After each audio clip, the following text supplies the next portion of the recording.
Hi hello everyone, welcome to Rajesh world. నేను మీ రాజేశ్వరి అండి. ఈరోజు రాజేష్ వరల్డ్లో బ్లాగ్ వీడియో వచ్చేసి కొత్త హెయిర్ పెరగటానికి కరివేపాకు ఎలా ఉపయోగపడుతుందో ఒక చిన్ని బ్లాగ్ రూపంలో ఈరోజు ఈ వీడియోలో నేను మీకు షేర్ చేస్తాను.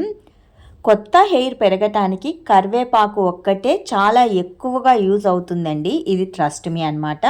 ఇది నేను చెప్తున్నది కాదు, మన పూర్వులు, పెద్దలు, అమ్మమ్మలు వీళ్ళందరూ చెప్పుకుంటూ వచ్చిన మాట.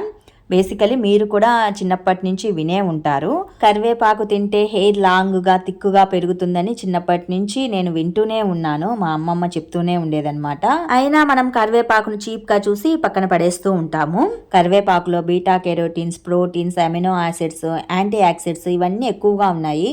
ఇవి హెయిర్ ఫాల్ని మెయిన్గా తగ్గించి స్కాల్ప్కి మంచి మాయిశ్చరైజర్ లాగా పనిచేస్తాయి అన్నమాట. కరివేపాకు జ్యూస్ కానీ, కరివేపాకు పౌడర్ని కానీ, కరివేపాకు పేస్ట్ కానీ ఏదైనా సరే తలకి కుదుళ్ళ వరకు బాగా పట్టించి మర్దన చేయటం వలన జుట్టు కుదుళ్ళు అనేవి గట్టిపడి జుట్టు రాలకుండా ఉంటుంది. అలాగే కొత్త జుట్టు రావటానికి మంచిగా హెల్ప్ఫుల్ అవుతుంది. కరివేపాకులోని ఎసెన్షియల్ న్యూట్రిషన్స్ అన్నీ స్లోగా స్కాల్ప్లోకి పెనెట్రేట్ అయ్యి హెయిర్ ఫాల్ని పూర్తిగా రిమూవ్ చేసి కొత్త హెయిర్ రావటానికి యూజ్ అవుతుంది. నేనైతే మా ఇద్దరు పిల్లలకి కరివేపాకు జ్యూస్ని చక్కటి మసాజ్ లాగా అందిస్తూ ఉన్నాను. నేను వీక్లీ కానీ 2 వీక్స్ కానీ పిల్లల హెయిర్కి మంచి ప్రోటీన్ లాగా ఏదో ఒకటి ప్యాక్ కానీ మాస్క్ కానీ అందిస్తూ ఉన్నాను. ఈరోజు ఏంటంటే కరివేపాకు జ్యూస్ని ప్రిపేర్ చేసి పిల్లలకి చక్కగా మర్దన చేస్తూ ఉన్నాను. ఇది బాగా ఆరిన తర్వాత హెడ్ బాత్ చేస్తే సరిపోతుంది.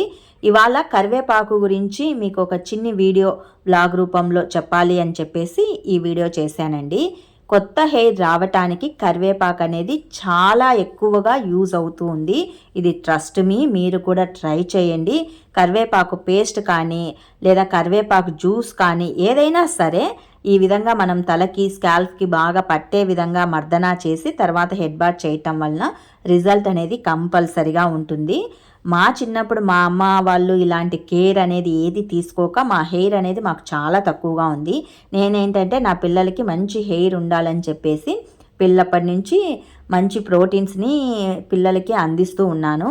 హెయిర్ అనేది పిల్లలకి ఎక్కడ తగ్గకుండా గ్రోతింగ్ ఉండేలాగా చూసుకుంటూ ఉన్నాను. సో ఇవాళ మా పాపకి మంచి హెయిర్ ఉంది. చిన్న పాపకైతే 2-3 గుండ్లు చేయించాను కాబట్టి తనకి జుట్టు అనేది తక్కువగా ఉంది. రీసెంట్గా 1 ఇయర్ బ్యాక్ కూడా గుండు చేయించాను, అయినా కూడా మంచి గ్రోతింగ్ ఉంది. మరి మీకు ఈ చక్కటి వీడియో నచ్చితే మరికొన్ని వీడియోస్ కోసం సబ్స్క్రైబ్.